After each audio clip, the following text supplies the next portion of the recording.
अगली एपिसोड में जब फजर को बताया जाता है कि आपने एक पेशेंट का खास ख्याल रखना है, उम्मीद है कि वह जिंदगी की तरफ वापस लौट कर आ जाए क्योंकि आपका रिकॉर्ड काफी ज्यादा अच्छा रहा है। फजर कहती है, डॉक्टर होने के नाते मैं अपनी पूरी कोशिश करूंगी कि वो पेशेंट जिंदगी की तरफ वापस लौट आए। पहले मैं उससे मिलना चाहती हूँ। जब फजर की मुलाकात शेर से की जाती है तो वो दंग रह जाती है। शेर को अपने सामने इस तरह बेबस और लाचार पाकर वो सोचती है कि ये वही शख्स है जिसने शादी वाले दिन मुझे वहाँ पर पहुँचाया ताकि मेरी इज्जत बच सके। फहद के हाथों उस दिन मेरी जान बचाई, लेकिन आज इसके साथ ये सब कुछ क्या हो रहा है और ये मेंटल हॉस्पिटल में क्या कर रहा है। ये तो बिल्कुल ठीक था। ये सारे सवाल फजर के जहन में गूंजते हैं। वो दंग रह जाती है। उसे बताया जाता है कि दौलत की लालच में कोई इंसान किसी भी हद तक गिर सकता है। इसके बाबा को मार दिया गया है और सब लोगों का यही कहना है कि यह इसकी चचा की चाल हो सकती है। फजर को मालूम हो जाता है जब वो चचा का नाम सुनती है, उसे मालूम हो जाता है कि इसका चचा इसका जानी दुश्मन है, क्योंकि जिस दिन फहद मुझे उसके घर लेकर गया था तो उसी दिन ही फजर ने भी उस चचा का रवैया देख लिया था। तब वो सारी हकीकत को जान लेती है। वो कहती है कि शेर, तुम एक सच्चे इंसान हो, तुम्हारे साथ ऐसा कैसे हो सकता है? तुम्हें जिंदगी की तरफ वापस लौटाने की जिम्मेदारी मेरी है। मैंने तुमसे कहा था ना कि जिंदगी में एक न एक दिन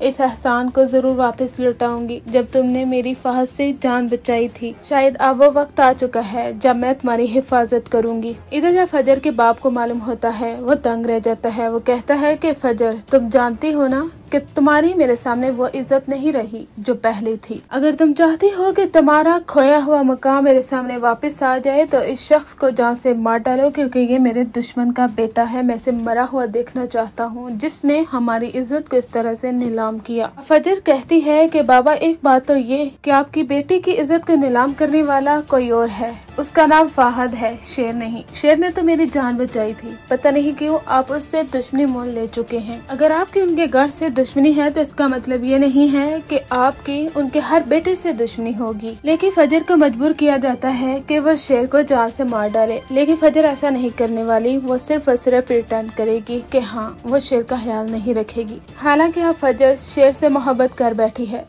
और अब वो उसका खास ख्याल रखेगी। कई बार दिखाया जाता है कि शेर फजर को गले से पकड़ लेता है और बाज़ औक़ात उसके सर पर कोई चोट मार देता है। उसे ऐसा लगता है कि फजर उसे मारना चाहती है। वो उसे कहता है कि तुम मुझे जान से मार देना चाहती हो ना? तुम सब लोग मेरे दुश्मन हो और मुझे इस चीज का अंदाजा है। फजर कहती है कि तुमने ये अंदाजा कैसे लगा लिया कि मैं तुम्हारी दुश्मन हूँ? मैं तुम्हारी हिफाजत कर रही हूँ, तुम्हें जिंदगी की तरफ वापस लौटाना चाहती हूँ। जानते हो शेर, ये वादा है मेरा तुमसे कि मैं तुम्हें जिंदगी की तरफ वापस लौटा कर रहूंगी। शेर कहता है कि तुम्हारी जान भी जा सकती है। फजर कहती है कि जान जाए, लेकिन तुम्हारी जान किसी को लेने नहीं दूंगी।